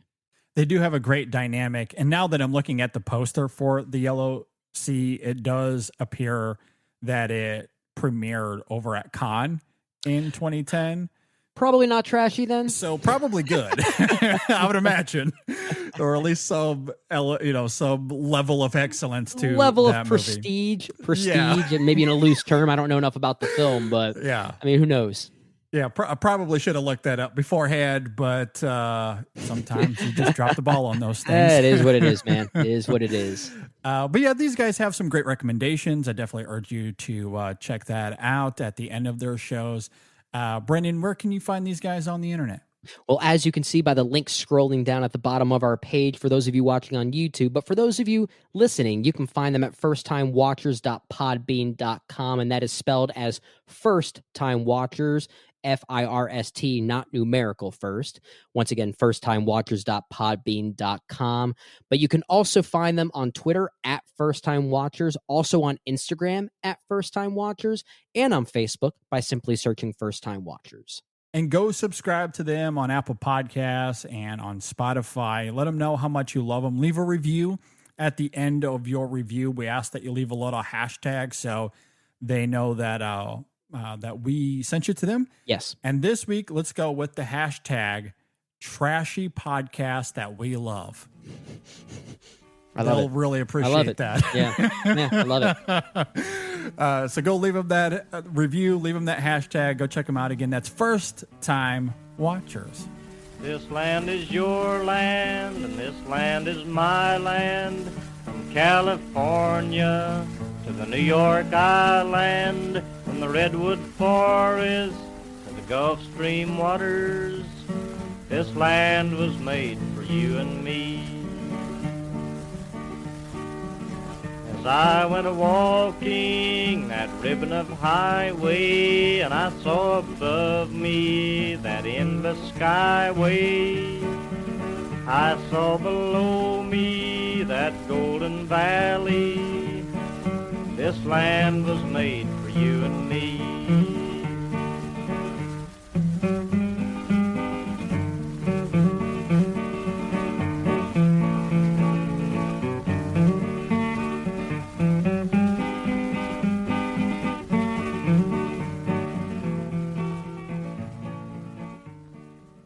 All right, let's do a little Q&A here.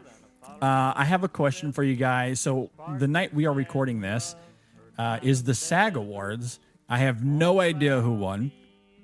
But in the spirit of award season, there was a couple of questions that I wanted to throw out to you guys. And this first one is a question that I know we've covered on the show, broadly speaking, before, but I wanted to, to go over it again, at least here a little bit, because, we have a new format. We're now doing this on YouTube. I know we have some new listeners and viewers, but I wanted to ask you guys about your favorite Oscar nominations, maybe ones that surprised you or ones that have resonated and held up over the years more than a lot of others, because the next question I'm going to get into deals with legacy.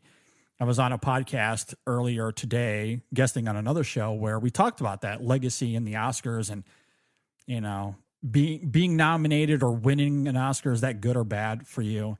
I do want to get to that here in a second, but on the flip side of that coin, what are some that stand out to you that you think have actually stood the test of time very well, that you've really come to love? Oh man. I mean, yeah. That's a great right question. Off the top of the dome. I mean, the ones that immediately jump to mind to me are ones one are wins that I can remember. In the first one, for whatever reason, it might just be because I got this poster over my shoulder here, but I was thinking about the win that Ex Machina got for special effects. Yeah, for effects. Yeah. And I thought that was just such a great one kind of bone to throw or recognition to give to a movie of that size and of that kind of intellectual accomplishment. And just the willingness to point out, it doesn't have to be, especially in today's film landscape, right? Like that movie doesn't have a ton of special effects, but the special effects that it does implement had to be perfect for that movie to be as good as it is. And they really did that. And I think to me, that's so often the awards get bogged down into the most of something rather than the actual best of something. And that is one of the greatest examples of the best winning rather than in the face of the most, the best really won that year. So that's just the one that comes off right off the top. And I think that's a great one because there is a subtlety to that. I think that's why the visual effects are so good because you don't really notice them. Like there actually is something very tangible and organic about it.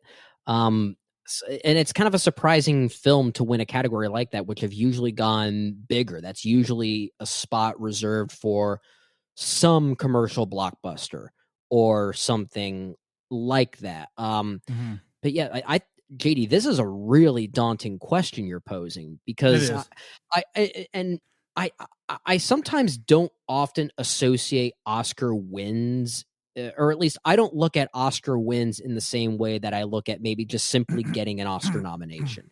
Sometimes just getting the nomination is sometimes all I need to feel at peace with a certain film that I love that I think needs to be respected. And I feel like we're in a day and age where now there are certainly more daring, smaller films that are getting recognized in ways that usually wouldn't. Maybe let's say in the 90s or the 2000s, let's say there was certainly a period in that time when movies like The English Patient, for instance, was certainly an Oscar player. And I'm using quotes around that. But at that time, there were a lot of critics that still really liked that movie. It was just a certain mentality, a certain way that people responded to these grand and lush and literally romantic movies. And there is still a time and place for that, but the vibe has changed for something a little bit more intimate, tangible, daring in its own way, which is why this might be a bit of a obvious example, but a movie like Moonlight winning Best Picture is so shocking. Like I would never have seen a movie like that win many years ago. And was it my favorite movie of that year? Maybe not, but I'm glad a movie like that could win an award that coveted, because if that same string of nominees for Best Picture was represented in, let's say, 2005, for instance, La La Land would win every category. I mean, it's just that it's more so that kind of movie, even though it does have some modern flourishes that still fit within the framework of 2016. But a movie like Moonlight, I think, represents the shift in that perspective literally. And I guess maybe I'll go with that one because I think it's just more of it just feels like such a time capsule win for our current day and age. And that's kind of why I really respect what that film represented there. Yeah, and there's certainly a larger discussion to be had because obviously Moonlight doesn't win without the controversy surrounding 2014 and 15 specifically. Right. And certain campaigns launched against the Oscars those years. And that makes Moonlight all the more fascinating because, it's a movie that was made on like $2 million and then went out to win the Oscars. That's unheard of. I tend to, when it comes to Oscar wins, I tend to respond more, I don't know if positively is the right word, but I tend to remember the ones that are the most, I guess, shocking, or maybe not shocking, but the ones that don't seem to, I guess, portray the status of Oscar winner. A movie like Moonlight has it feels very different. Even back in 2007 when No Country for Old Men wins Best Picture. That's not the kind of movie you would normally associate as a Best Picture winner. It's a very certain kind of movie. And I'd probably pick that movie as well for very similar reasons. I think it's sort of started to represent a transition and a change, which is always interesting in the world of movies here. For sure, for sure. And to quickly speak to one that stands out to me, actually, I do have two that I want to mention here real fast, and to unveil the curtain a little bit further, because part of why I wanted to bring this up, and you're right, Brennan, this is a little bit of a daunting thought exercise here, and this is worthy of a full conversation. So perhaps this is something we can have in the next few weeks as we get closer to the Oscars. But I mentioned I was on another show talking about the Oscars for 1977. So the films of 1976. And nominated for Best Picture that year is Rocky, All the President's Men, Network, and Taxi Driver. 4 films that hit the culture in a significant way, and are considered to be, among the best movies ever made. The 5th film nominated for Best Picture is Bound for Glory, which is a movie that you literally cannot find.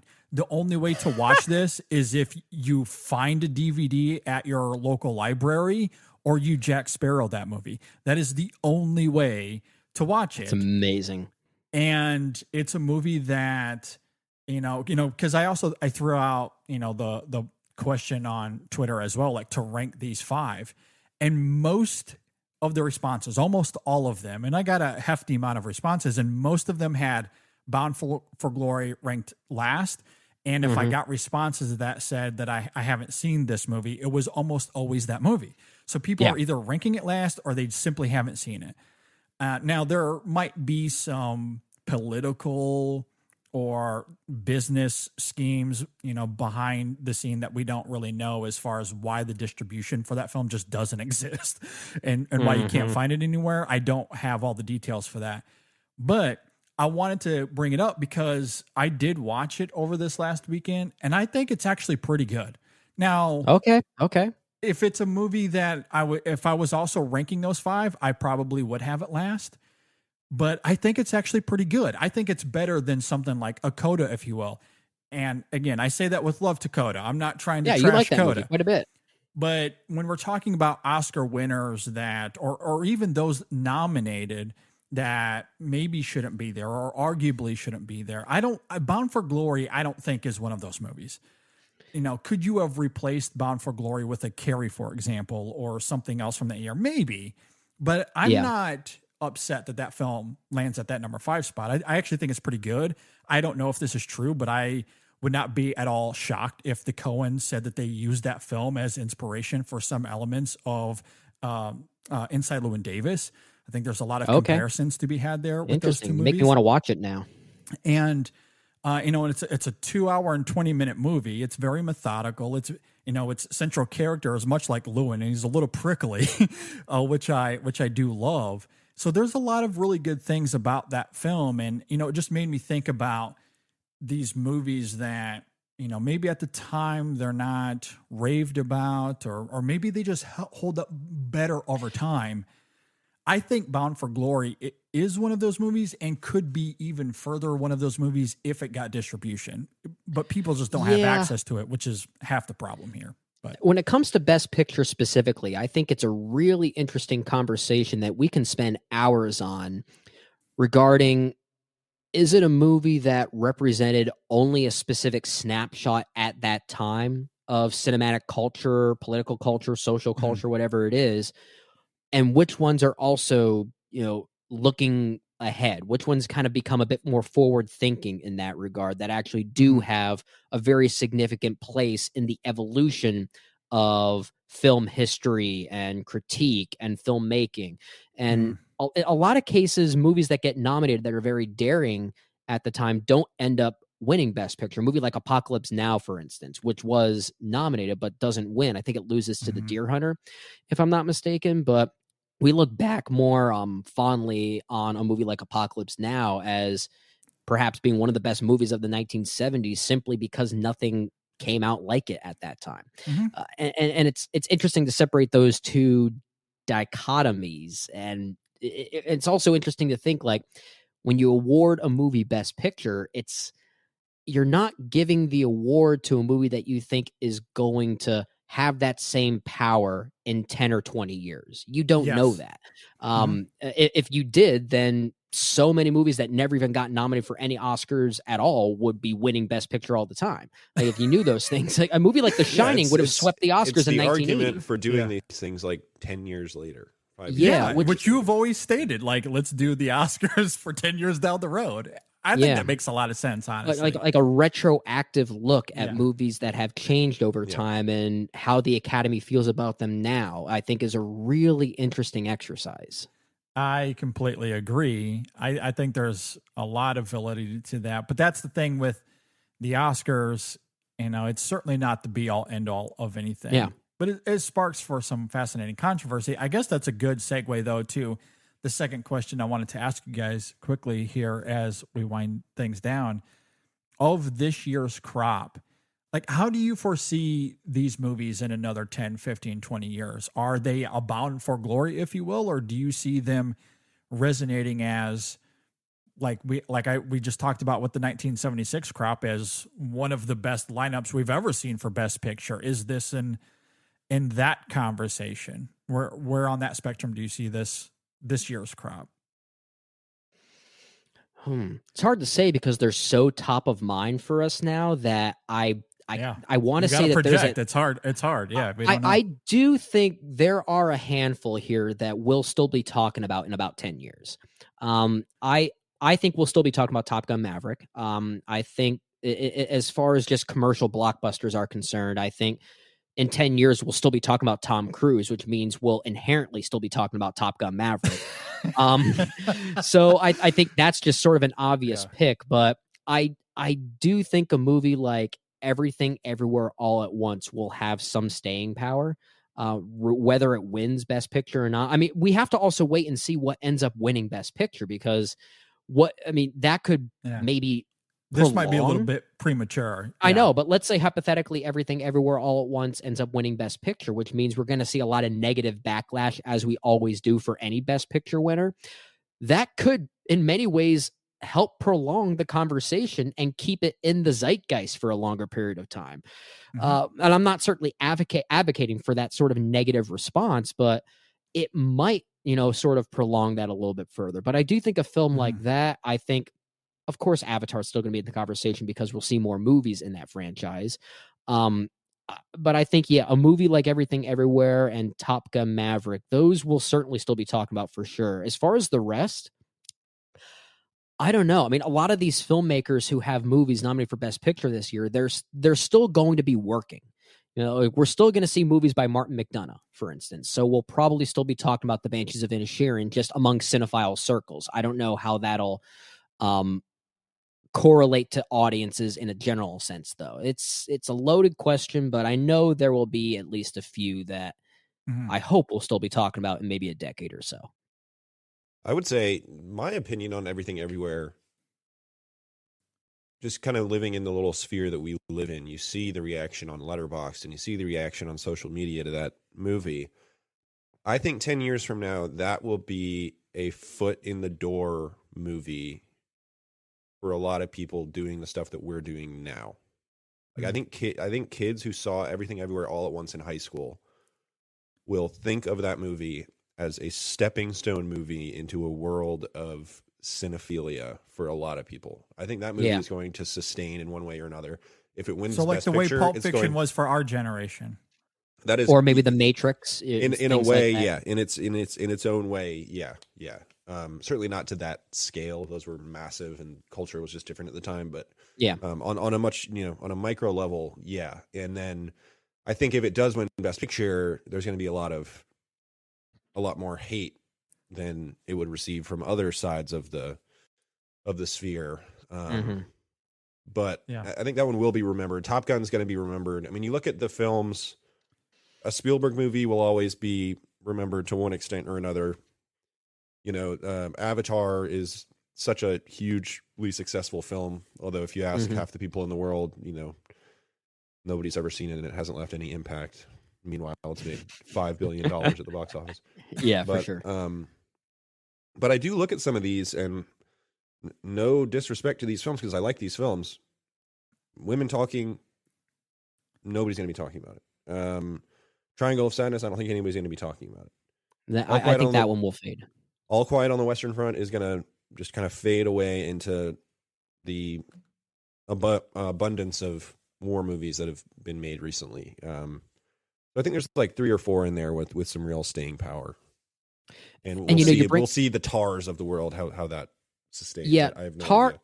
Tar, I think, is maybe the biggest enigma of the bunch. Mm-hmm. I could see that going either way. I can see that getting forgotten, or I can see that being, because it is such a despondent and challenging movie, I can see that one like growing with time, depending on how well it's seen and the distribution of that and how well that it carries. But that raises another question about the distribution of these movies and how that has changed when compared to, our youth, for instance, because you mentioned a movie like All Quiet on the Western Front. And I think one of the big reasons why that one might not have as much longevity is not just because it's a war movie, like you mentioned, but it's also a movie on Netflix.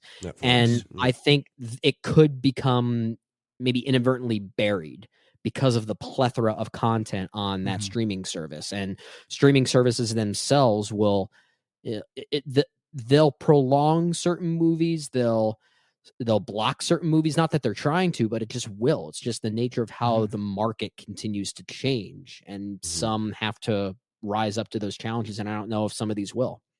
Yeah. Yeah. It's going to be real interesting. I think for All Quiet on the Western Front, see, now that's unfortunate, Jay, because there's a level of me where I want to agree with you, but also I think it's one of the best World War I movies we've ever seen. So yeah, I love that movie. That was in my top 5. Yeah, my hope is that it's still very much in the conversation, but I do think ultimately you're probably right, especially because it's on Netflix and it's just going to be buried there for God knows how long. Everything Everywhere All at Once, I think, hinges on whether it wins Best Picture or not, which it does seem like it's going to, since it won PGA and DGA, and who knows? I don't know if it won SAG tonight, because we're recording as that's going on. But it is the front runner to win. If it wins, I think its legacy is going to be hurt in terms of the overall discourse that surrounds that movie. But I do think there's a world where if it loses, it has a La La Land-esque legacy where the conversation around that film has changed quite drastically after it lost to Moonlight. And if Everything Everywhere All at Once loses, I think it won SAG, so watch out. Okay, so it did. Okay, I mean, it's going to win Best Picture, so I don't even know why I'm projecting like it's not. I mean, it's just going to win, and it hurts my heart because I do think it's genuinely one of the best movies of the year, and there's just going to be a sect of the internet that despises it because it's winning awards against something else that they love, whatever that may be, and that's really unfortunate because the reality is art isn't. It's not black and white in that way. Selfishly, I want The Fabelmans to win because, one, I love Papa Spielberg. I think that film is also deserving of Best Picture, and it's already a little bit divisive. People either love it or they find it kind of middle of the road, and I don't think its legacy will change one way or another. I think that is the trajectory of that film no matter what. And if it wins, it also spares Everything Everywhere All at Once at the same time. So that's my selfish hope. But we'll see. Because I don't think at this Fabelmans point, is going to win. If we're going to turn this into an Oscar predictions portion of this episode, I'm really feeling like I'm about to bet money on Everything Everywhere All at Once. Yeah, I gotta say that was not the thought I had leaving the movie theater after watching that movie. This is going to be the movie that wins Best Picture. It's kind of. You would have known. I feel like that's a pretty common reaction these days, though. Like I didn't feel that way about Coda, Parasite. Yeah. Coda, no. Parasite, even Moonlight to a certain extent.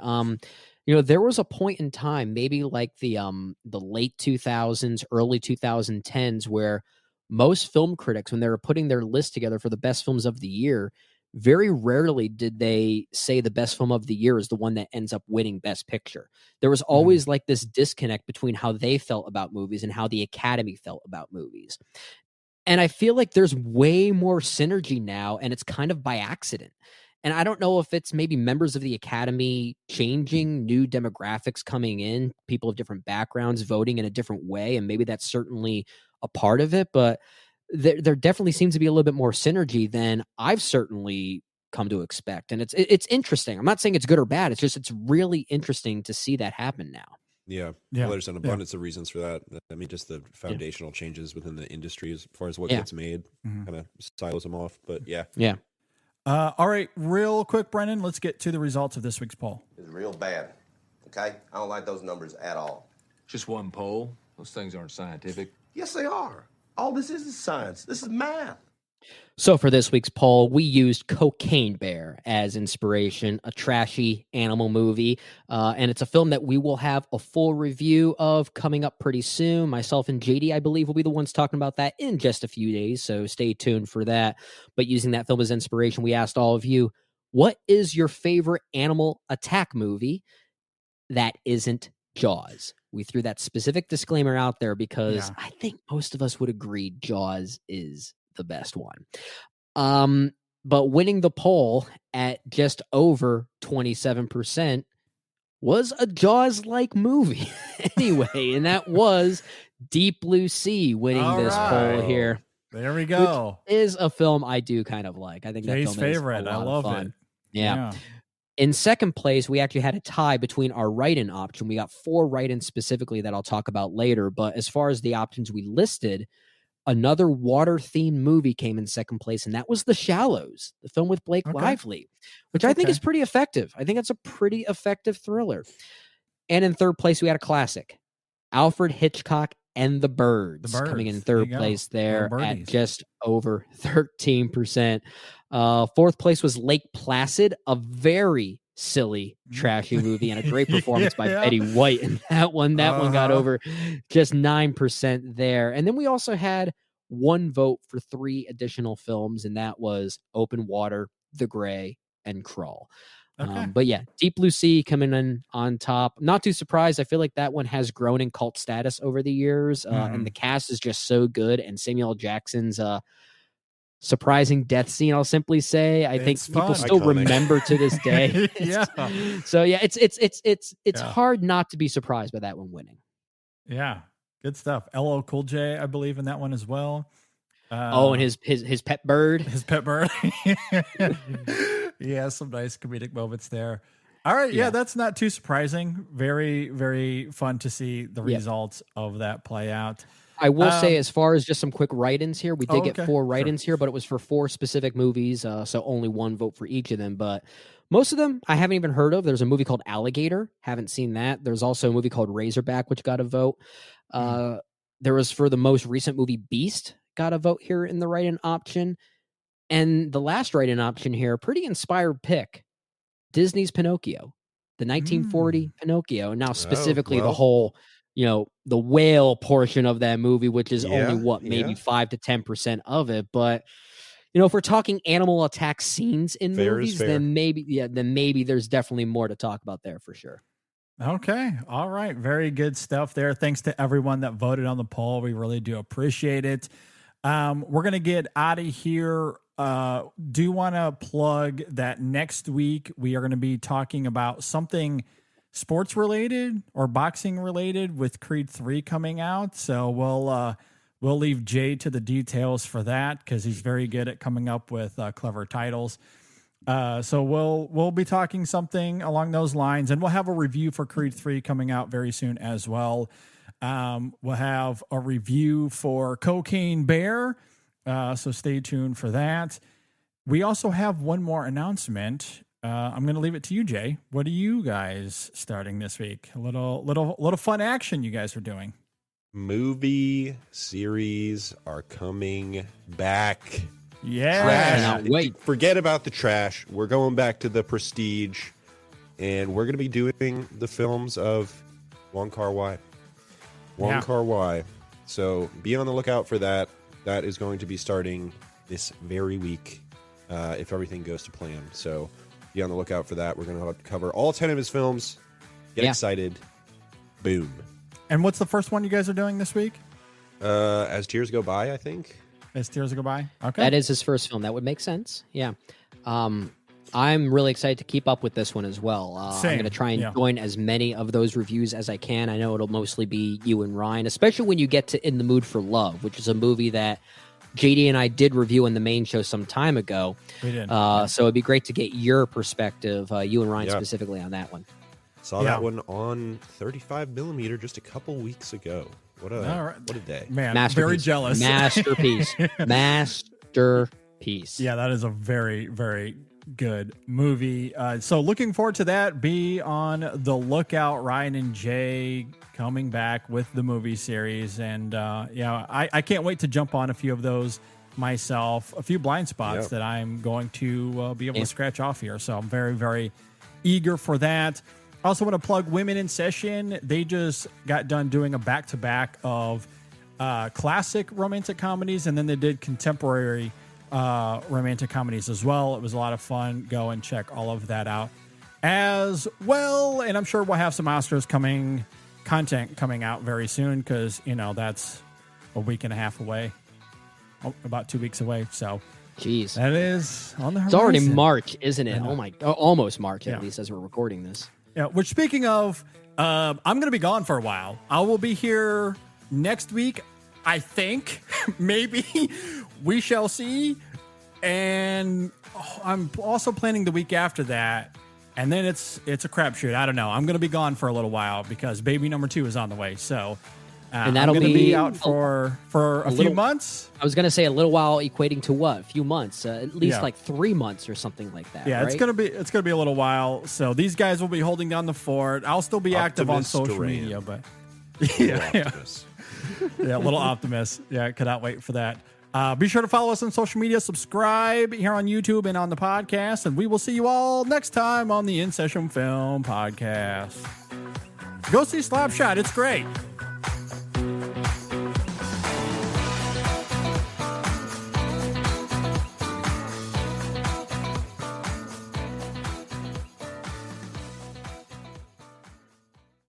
You do things your own way. You make things your own, just the way you like them. Your bank should do that for you too. The Bank of Clark is the bank for that. From banking to lending to wealth management, when you need financial services built just for you, we're the bank for that. Find out what banking designed just for you is all about. Call 1-800-650-8723. Visit your local Bank of Clark branch today or go to bankofclark.bank. That's bankofclark.bank. We're the bank for that. Member FDIC.